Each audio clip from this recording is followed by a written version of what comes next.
Hello, I am a nerd and Halloween is coming.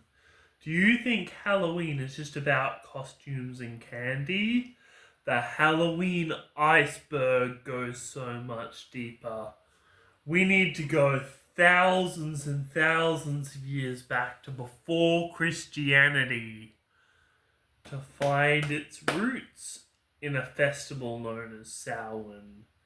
In Samhain, the ancient Celts created massive bonfires to keep away the spooky vibes, the haunting aroma of. Because they believed that was the day that the spirits could cross over to the material world.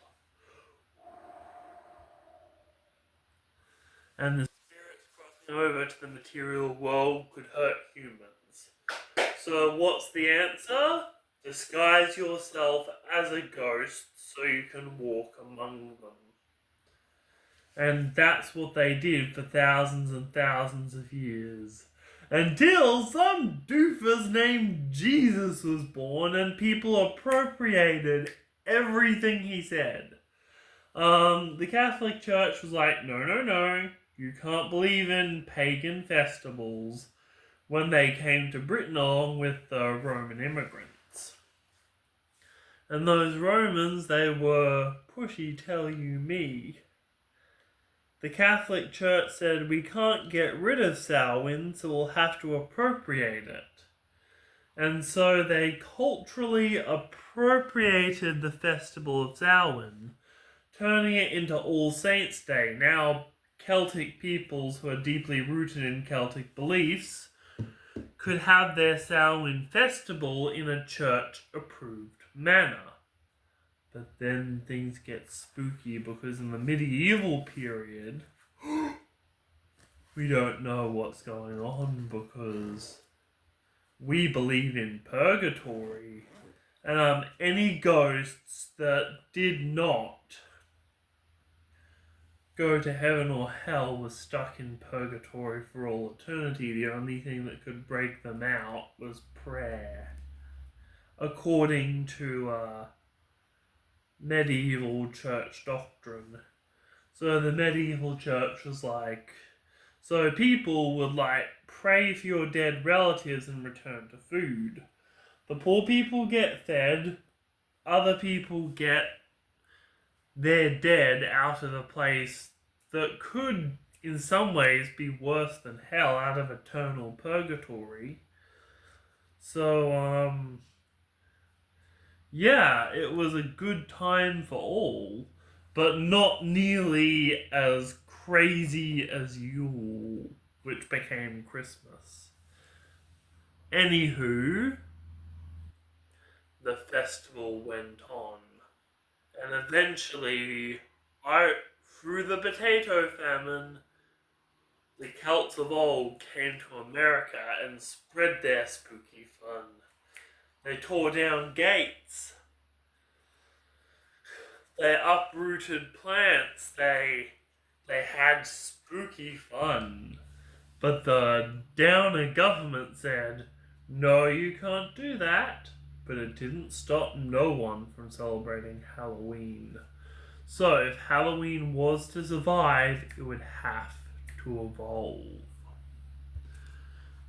The evolution of Halloween came like a blessing to all the American cities and hello, I'm a pamphlet telling you about all the new ways that Halloween is being celebrated. And so it went from a night of unwanted destruction to a night of celebration and to a night of costumes, candy, and spooky tricks. They were still allowed to dress in costumes, but the festivals were based more around. Trick or Treat didn't come around till the 1940s, so a saying you may have thought was millennia old only came around in the 1940s. Let that sink in. Anywho, they didn't have the turnips they would usually use to carve jack-o'-lanterns in plenty. So instead, they used pumpkins. And, well, today, Halloween is a multi-million-dollar industry with millions and millions being poured into it every year. And companies making so much money, so it's safe to say Halloween ain't going nowhere anytime soon, buddy. And Halloween is so important because not only did it thrive in cinema, but cinema brought Halloween to the mainstream. Early horror movies borrowed credence from Halloween, or sometimes even took place on Halloween. I'm not a horror movie buff, but they really gave Halloween the boost to international acclaim.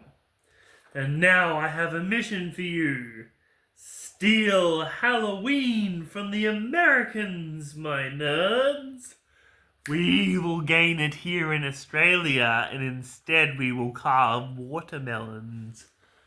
Make sure you subscribe because I got plenty more Halloween content coming your way. We are nerds.